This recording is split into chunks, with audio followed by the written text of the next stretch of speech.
Good day, everyone. This is Dr. Mai, your medical surgical nursing lecturer. And in this lecture, I'm going to discuss about chronic illness problems, their causes, and examples. Chronic illness are health conditions that last 3 months or longer and often require ongoing management. They significantly impact clients' physical, psychological, and social functioning. So if we understand the causes and common examples, it will help us anticipate challenges and plan more effective care for our clients. What are the causes of chronic illnesses or chronic illness? First is the biological changes. As we age or as people age, aging will reduce efficiency of the body's systems. As people age, biological changes reduce the efficiency of body systems, making older people more susceptible to chronic illness. The wear and tear on organs and tissues contribute to disease development. Another cause is the genetic predisposition, which influence susceptibility to certain chronic diseases. Some individuals inherit genetic traits that increase their susceptibility to certain chronic disease, which may manifest later in life or with exposure to environmental triggers. Lifestyle factors such as poor nutrition, lack of exercise, smoking, and excessive alcohol use, poor nutrition, physical inactivity, tobacco use, and excessive alcohol consumption are significant contributors to the development and progression of chronic illness, such as cardiovascular disease, diabetes, or even cancer. Environmental exposures, including pollutants and occupational hazards, are part of the causes or some of the causes of chronic illness. Long-term exposure to pollutants, toxins, and occupational hazards can damage organs and tissues, leading to chronic respiratory diseases, cancers, and other conditions. Advances in medical technology and pharmacology have increased lifespan but also prevalence of chronic conditions due to longer survival. Improvements in healthcare have increased longevity, allowing more people to live longer with chronic diseases that previously might have been fatal at early stages. Increased screening and health awareness contribute to higher diagnosis rates. More frequently and sophisticated screening tools, along with greater health awareness, result in higher detection rates of chronic illnesses, thus appearing to increase prevalence. Social determinants like limited access to healthcare and socioeconomic status are also cause of chronic illness. Socioeconomic factors such as limited access to healthcare, education, financial constraints, and social support can exacerbate risk factors and delay diagnosis and treatment, contributing to chronic illness development. These causes collectively explain why chronic illnesses are more common today and why nursing care must address multiple dimensions of these diseases for effective management. What are some of the common examples of chronic illness? Okay, we have first cardiovascular disease, which include hypertension, coronary artery disease, and heart failure. Okay. These conditions affect the heart and blood vessels, leading to the development of symptoms like chest pain, shortness of breath, and fatigue. Long-term management focus on controlling risk factors, medication adherence, and lifestyle changes to prevent complications such as stroke and myocardial infarction. Another common example is the diabetes mellitus type 1 and type 2, which require lifelong glycemic management. This diabetes type 1 and type 2 is characterized by impaired insulin production or utilization, leading to high blood glucose levels.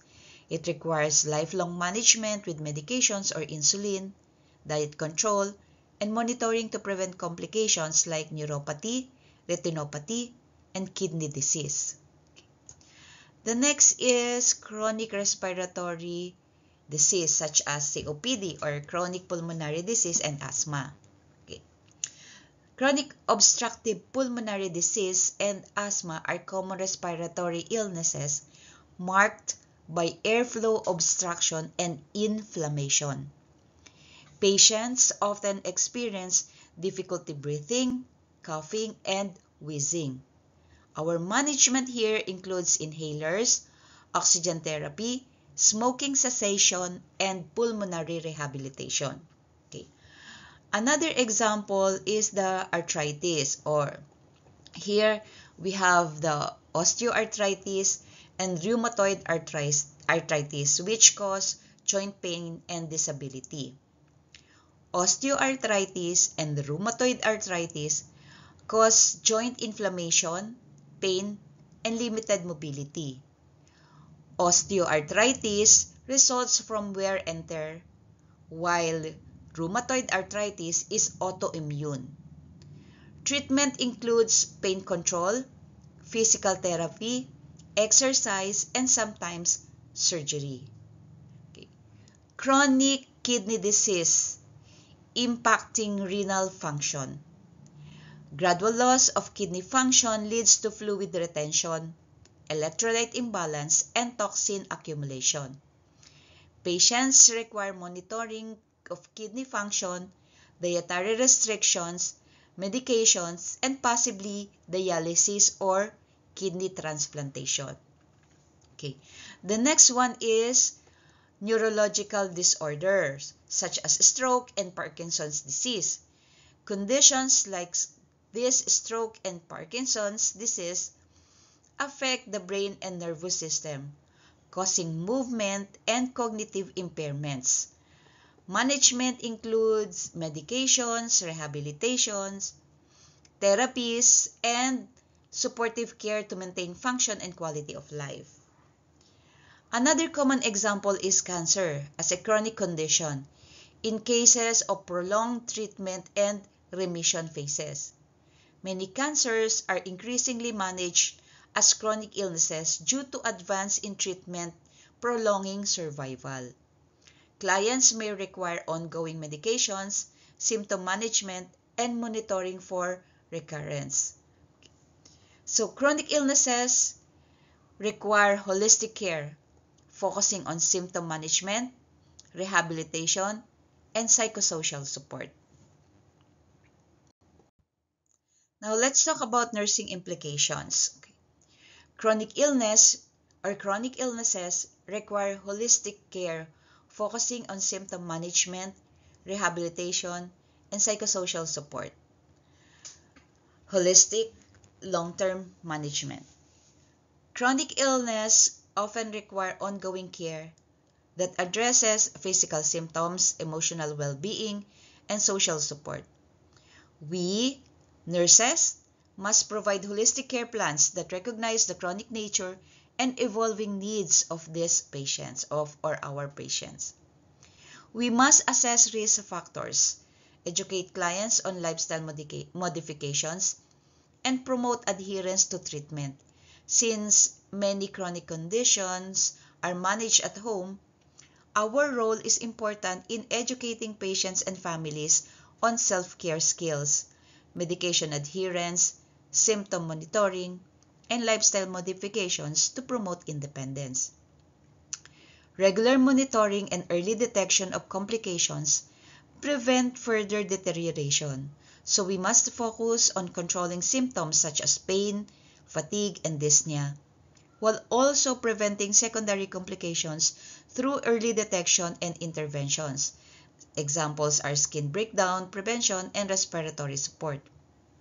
Patients and family education about disease process and self-management is very important. Education is fundamental to empower patients and their families, helping them understand the disease process, treatment rationale, and importance of compliance. Thereby, it will lead to reducing hospitalizations and improving quality of life. Emotional support and counseling address psychological challenges associated with chronic illness. Chronic illness can lead to emotional distress, anxiety, depression, and social isolation.